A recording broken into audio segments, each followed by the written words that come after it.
እንደዚህ የምታናግረው እንዴ? ላስብበት ብቻ ማለት እኮ ትችላለህ። ነገሩ አልተጣራልኝም፣ ልረጋጋ፣ ላስብበት ብቻ ማለት አትንኪኝ፣ እንድትነኪኝ አልፈልግም ምናምን። ምን ማለት ፈልገህ ነው? እቺ ልጅ እኮ ባንተ ብዙ ነገር ሆናለች። አትሊስት እንኳን ካንተ ጋር እንኳን መቀጠል ባትችል እንዴ ምን ሆነህ ነው?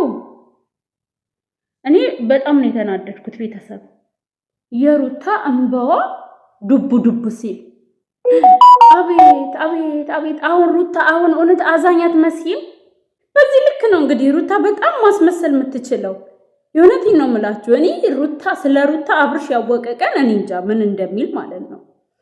በመቀጠል ደግሞ አብርሽ ሄርሜላ ላይ አይደለም ነብር የምትሆነው።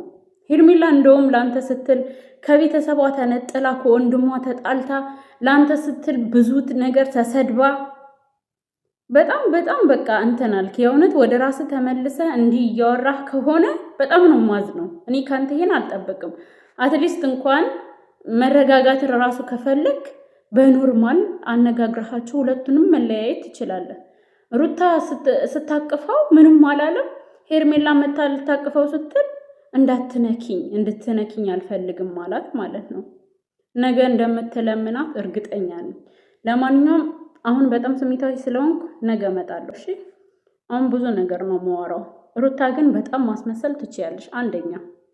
አንደኛ እኮ ለአብርሽ እያለቀሽ ገናው ድራማዎችሽ እንዳይታወቁ ብለሽ ነው ያለቀሽው። እንገናኛለን ነገ ማለት ነው። በጣም ነው የምትችይበት። አንደኛ